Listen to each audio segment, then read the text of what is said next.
Hi class, today we're looking at Chapter 1, Lesson 4, Properties of Numbers. Now our essential question is how can you use numbers and symbols to represent mathematical ideas? In algebra, properties are statements that are true for any numbers. The first property is the commutative property.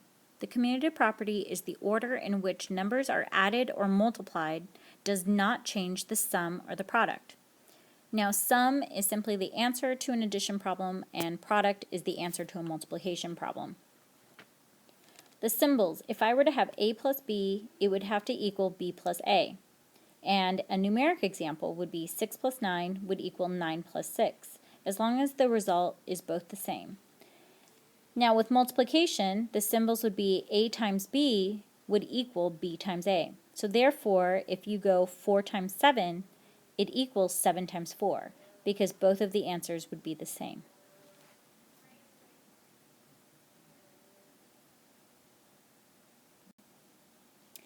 Now, with the associative property, the way in which numbers are grouped when added or multiplied does not change the sum or product.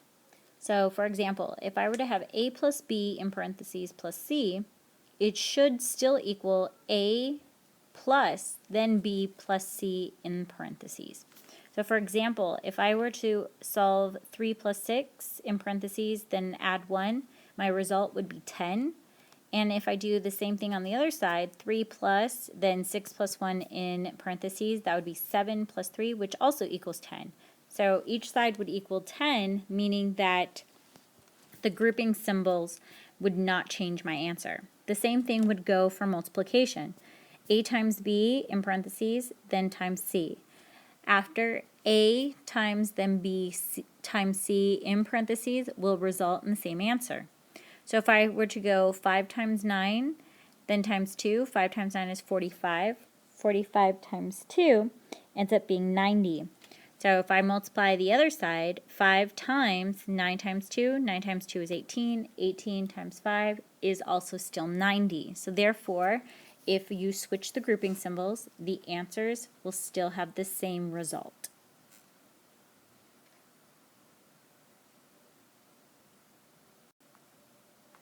Please turn your notes over to the back side now.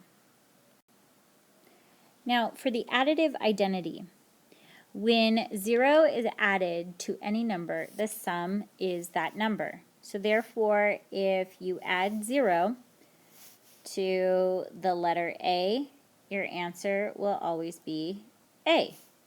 So if I were to add 0 plus 3, my answer is 3. Or if I were to go 3 plus 0, my answer would still be 3. Now, for the multiplicative identity, this is when any number is multiplied by the number 1, and the product is that number. So for example, if I were to go 1 times b, my answer would still be b. So if I were to go 1 times 2, my answer is 2.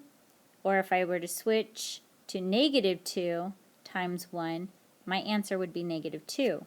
So as long as I times any number by 1, it would be itself. Now the multiplicative property of 0 is when any number is multiplied by 0, the answer is going to be 0 as well. So for example, if I were to take 0 and times it to c, the answer is 0. Anything times 0 would equal 0. And now if I were to multiply 0 times 5, my answer would be 0. Or if I were to go negative 3 times 0, my answer would still be 0. So anything multiplied to the number 0 will give you the answer 0, and that is the multiplicative property of 0.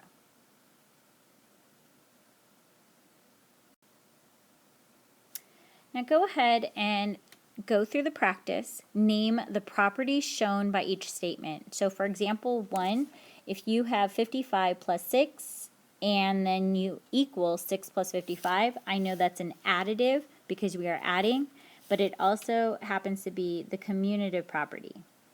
So since it is the commutative property of addition, that's all I'm going to write, commutative of addition. because the numbers are switching. So for each other question, just go through and identify which property they belong to. Now, simplifying algebraic expressions. To simplify an algebraic expression, perform all possible operations. You can use the properties you've learned in this lesson, using facts, properties, or rules to receive valid conclusions called deductive reasoning. So for example number 1, we have a times 5 times 7. So in parentheses, we already know we need to evaluate using that order of operations. 5 times 7 is 35, but we are multiplying by the letter a. So as a final result, my answer would simply be 35a, or 35 times a, and that would be my final answer. Since we do not know the value of a, the variable, we have to leave a as is. For example number 2, we have 24 plus s plus 16. So in this case, I know I can add 24 plus 16, and then plus s would be by itself. So 24 plus 16 would give me 40 plus s. So that would be my final result, because we cannot add the letter s to the number 40 since we do not know the value of s. And number 3, we have c plus 17 plus 8. So in this case, 17 plus 8 we can add together and we get 25. Now we can still add plus c, but we cannot combine it to the 25 since we do not know the value of c. So our final answer is 25 plus c. Now finally for number 4, we have 72 times g times 1.